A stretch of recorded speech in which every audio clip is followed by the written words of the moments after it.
jelaskan, kalau BBE, Bukit Beduri Energi adalah yang memiliki IUP atau izin usaha pertambangan, ya. Sedangkan PT MAM, beliau ini atau perusahaan ini adalah pemegang IUJP atau izin usaha jasa pertambangan. Jadi BBE berkontrak dengan PT MAM untuk membantu BBE dalam melakukan kegiatan penambangan. Seperti itu ya penjelasannya. Nah, jadi biar nggak bingung nih adik-adik semua. Nah, Pak Ketut ini yang bertanggung jawab untuk operasional di PT MAM. Nah, saat ini PT MAM diberikan tanggung jawab oleh PT BBE untuk melakukan penambangan di PIT Pinang A9. Ya. Di lokasi kita ini ada di PIT Pinang A9. SR di sini 12 ya? 12. Ya. Jadi untuk penambangan di sini dikasih oleh BBE, SR-nya adalah untuk streaming rasionya ada di 12. Ya, mengerti ya kalau SR 12 ya? Nah, jadi perbandingan antara batu bara dengan OB atau overburden. Ya. Jadi kalau misalkan ada 1 ton batu bara yang dikeluarkan, berarti OB yang boleh dibongkar atau diangkut hanya sebatas di 12 ton. Kira-kira seperti itu penjelasan sederhananya. Ya. Nanti untuk teknis penambangan nanti akan dijelaskan oleh Pak Ketut dan Pak sebelahnya ini juga ada Pak Sandi. Ya, Pak Sandi ini adalah supervisor operation di PT BBE. Beliau yang ditugaskan untuk membantu mengawasi kegiatan penambangan di PT MAM ini supaya bisa sesuai dengan rencana yang diberikan. Terus di sebelahnya ada Pak Jeffrey Tangko. Pak Jeffrey Tangko ini adalah manajer Health, Safety, dan Enviro di PT MAM. Beliau memiliki tugas dan tanggung jawab untuk memastikan kegiatan operasional di PIT A9 ini bisa berjalan dengan aman dan bekerjanya selalu sehat. Ya, ini Pak Jeffrey tugasnya. Sebelahnya ini ada Pak Kevin. Pak Kevin ini adalah main plannernya. Ya, jadi beliau ini yang merencanakan. Ini hari ini kita mau nambang di mana, alatnya harus ditempatkan di mana. Nah, ini beliau nih yang merencanakan. Mungkin itu dari tim yang ada di sini. Silakan kalau ada pertanyaan dari adik-adik semua. Ini pupuk timnya lengkap. Ada operation, ada main plan, ada safety, ya, ada ASE-nya juga di sini. Jadi silakan. Untuk pertama kita buka 3 pertanyaan. Langsung tunjuk tangan, tunjuk jari. Pertanyaan saya adalah untuk di reklamasi pertambangan ini apakah dilakukan pada saat selesai pertambangan secara total atau pada saat masih pertambangan tapi lahan itu sudah tidak digunakan langsung akan dilakukan reklamasi? Ya Pak, tadi kan Bapak sudah menyinggung tentang SR, izin SR 12 ya Pak. Terus itu kayak bagaimana cara menentukan SR-nya itu sendiri? Oke, baik, terima kasih Mbak Siva. Mbak Siva. Ada lagi? Satu lagi sebelum dijawab. Langsung.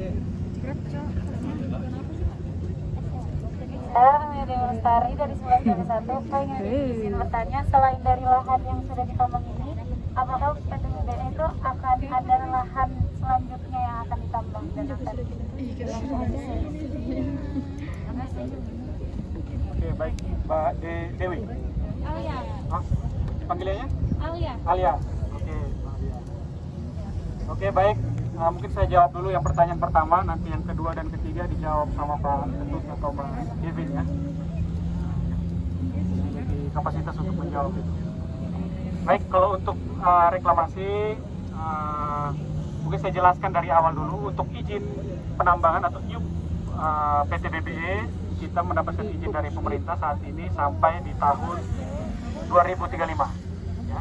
Di tahun 2035 dengan catatan bahwa di situ semua harus sudah clear, baik secara rencana reklamasi itu tertuang dalam dokumen rencana reklamasi itu per 5 tahun. Terus ada juga namanya dokumen rencana pasca tambang. Ya. itu juga harus kita ajukan ke pemerintah untuk mendapat persetujuan terkait rencana kita di pasca tambang nanti mau dijadikan apa pit kita nanti atau lahan bekas tambang kita. Nah, kembali lagi ke pertanyaan Mas Dede tadi, reklamasi ini apakah boleh kita laksanakan seiring dengan kegiatan penambangan atau tidak, atau harus tunggu selesai dulu di tahun 2035 baru dilakukan reklamasi, mungkin seperti itu ya. Ya, kalau untuk kegiatan reklamasi itu dia dilakukan berjalan dengan kegiatan penambangan ya. Jadi setiap tahun ya di RKAB, di rencana kerja anggaran kita ya, setiap tahun kita ajukan ke SDM yang mendapat persetujuan per 3 tahun. Di situ sudah kita cantumkan terkait rencana reklamasi kita. Jadi dia itu berjalan mengikuti kegiatan penambangan. Jadi misalkan saat ini kita nambang di pit A9. Nah, ini material yang ada di sini kita backfill ke pit Jongkang. Salah satu disposal kita di sini ada pit Jongkang. Pit Jongkang ini sudah kita tambang di 2-3 tahun lalu. Ini materialnya baru bisa kita timbun ke sana, baru bisa kita backfill. Nanti setelah selesai di backfill akan dilakukan penataan lahan atau rekonturing. Setelah lakukan rekonturing, kita akan lakukan spreading topsoil. Setelah selesai spreading topsoil, kita langsung lakukan dengan kegiatan revegetasi yang sudah kita rencanakan. Jadi berjalan ya, sambil berjalan penambangan, reklamasi revegetasi ini pun berjalan sesuai dengan rencana yang sudah kita tentukan di dokumen rencana reklamasi. Mungkin itu. Sedangkan kalau untuk pasca tambang itu nanti akan kita lakukan mulai 5 tahun sebelum masa izin kita berakhir. Ini fokusnya adalah untuk di lahan-lahan yang tidak bisa kita lakukan reklamasi dalam bentuk revegetasi. Nah, contohnya ada void yang tertinggal. Penambangan pasti akan meninggalkan void. Void yang tertinggal ini mau kita apakan? Nah, ini akan kita lakukan reklamasi bentuk lain. Itu masuk di dalam dokumen RPT atau rencana pasca tambang. Ya. Nah, dalam dokumen pasca tambang ini reklamasi bentuk lainnya apa yang boleh? Itu sudah diatur di dalam Kepmen 1627 ya, di lampiran 6. Di situ diperbolehkan kita untuk melakukan reklamasi bentuk lain dalam bentuk budidaya perikanan, pengairan irigasi, bisa juga dalam bentuk perumahan ya, atau juga mungkin dalam bentuk objek wisata ya, itu diperbolehkan. Dan nanti BBE juga nanti akan komitmen untuk melaksanakan semuanya itu sesuai dengan dokumen yang sudah disetujui oleh pemerintah tersebut. Mungkin itu ya, Pak Dede, cukup jelas?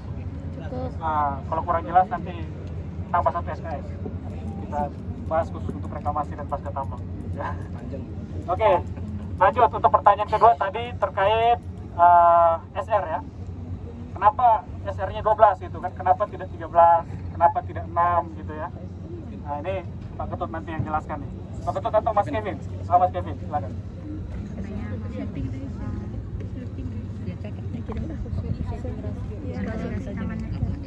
HP-nya yang panas kasihan.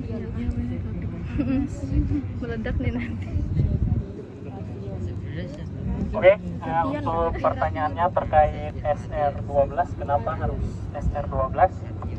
Itu berkaitan dengan nilai ekonomis penambangan. Kita melakukan penambangan harus untung.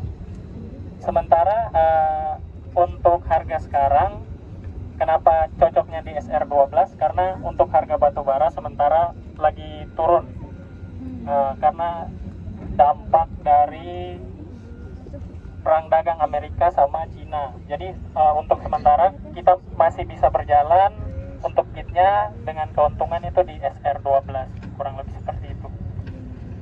Oke, cukup jelas cara menentukan untuk cara menentukan SR-nya itu biasanya lewat software.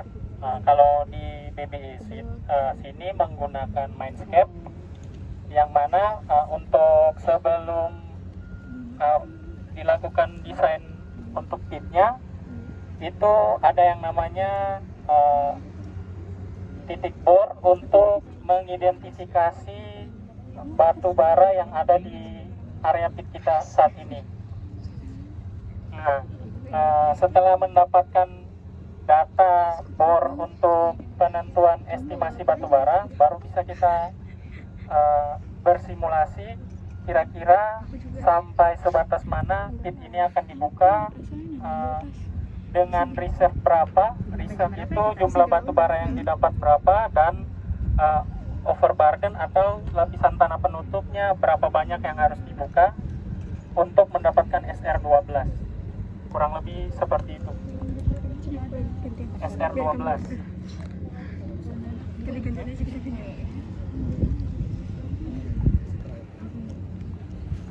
Mungkin masih ada pertanyaan lain lagi? Oke. Yang tadi ketiga dari Mbak Siva ya? Alia, aduh. Siva mantan. Kayak semalam kayak Siva. Mbak Alia. Mbak Alia tadi nanya terkait setelah ini apakah masih ada pembukaan lahan lagi? Siapa tahu mungkin Mbak Alia ini punya lahan. Siapa tahu. Oke, mungkin saya akan sedikit menjawab. Mungkin terkait rencana penambangan selanjutnya, biasanya kalau untuk harga batu bara naik, itu pembukaan lahan bisa kita tambah ke arah high wall. Jadi dilebari lagi pitnya, karena SR-nya semakin besar.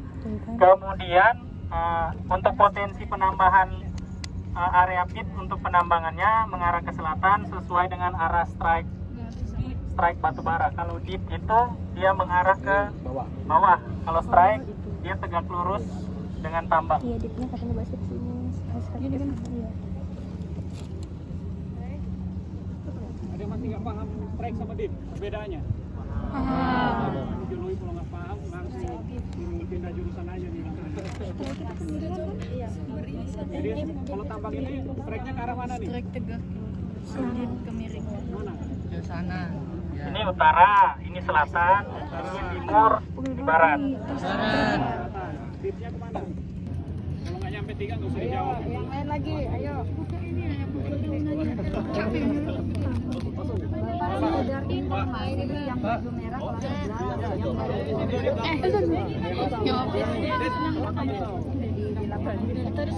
Gini nah, kakimu sambungin.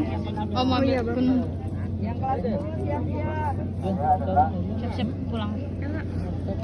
Bagaimana cara kita menentukan kalau misalkan Mau tanya. Oh, enggak tahu. Dari kelas 11. cara geologi itu kayak mana caranya? Apa ada syarat-syarat khususnya?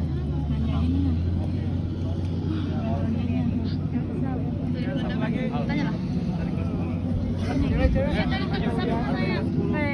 Yang di belakang. Belum ada yang bertanya di belakang. Maaf ya, nggak apa-apa. Perkenalkan, nama saya Raga Yadin dari 11 GB1. Saya Gede banget ya. Coba yang lain dengar. Oh ya, Untuk pertambangan BBI ini menggunakan peledakan dengan pola apa, lalu menggunakan bahan peledak apa, dan menggunakan jenis peledakan apa? Kayaknya kakaknya Elektrik atau listrik. IGR Mujer Dan ini. kalau bisa saya ingin tanya alasannya kenapa untuk menggunakan metode tersebut, Pak. Terima kasih. Mas siapa? Raga.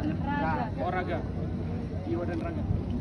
Jiwanya mana? nggak ada Pak, belum ada. Belum dapat. Raganya aja. Banyaknya ini jiwa di sini. Boleh, silakan. Pertanyaan keempat, ya. Boleh.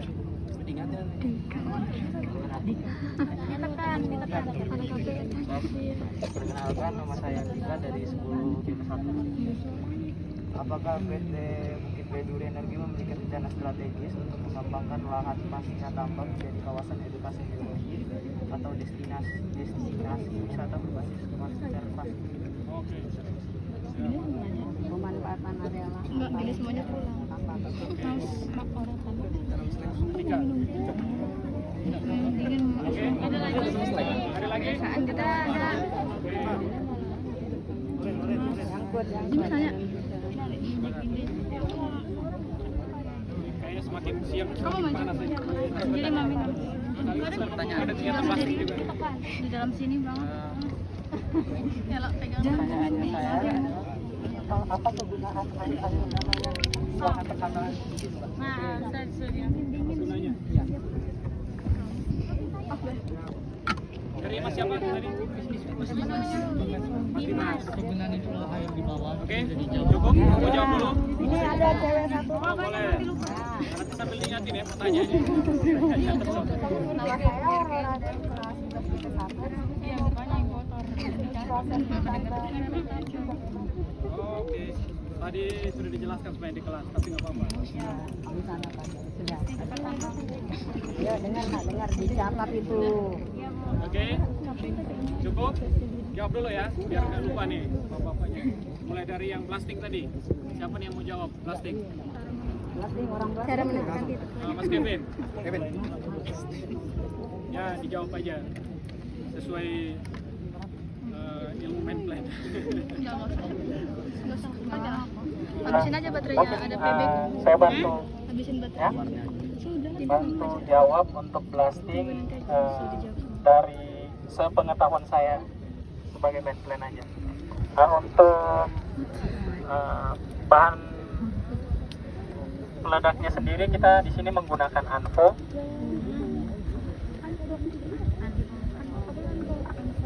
Ya, bahan peledaknya apa? Terus Maaf ya, Mut. Aku bersan-bersan. elektrik ya? Kalau untuk peledakannya itu untuk kita menggunakan detonator elektrik. Kemudian untuk pola peledakannya sendiri itu biasanya dengan barden spasi 5 kali 6 meter. Kemudian di sini kita menggunakan kedalaman itu Kamu nanya aku. bervariasi, ada yang 6 meter sampai maksimal itu di 9 meter untuk kedalaman lubang bornya. Untuk peledakan di sini kebanyakan kita masih menggunakan delay karena untuk area tambangnya sendiri cukup dekat dengan pemukiman penduduk, jadi mengurangi getaran.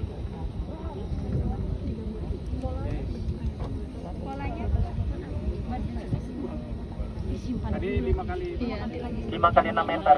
di tempat ini kan yang dibilang di tempat penimbunan.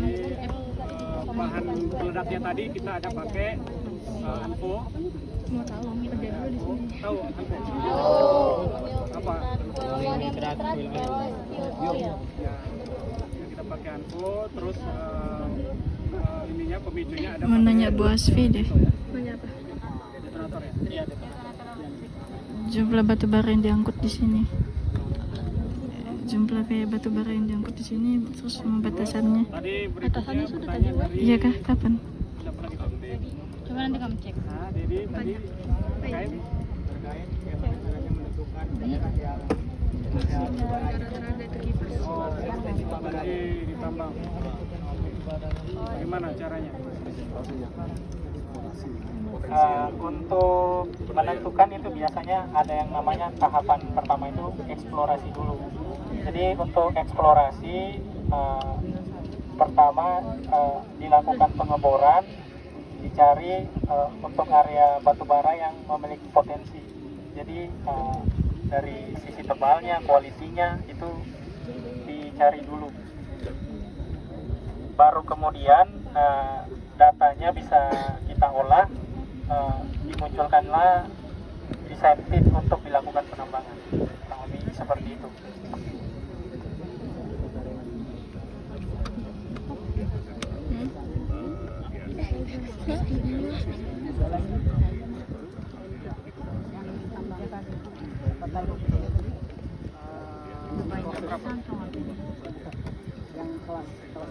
Samsung bagus ya. Ya, pemanfaatan lahan bekas tambang.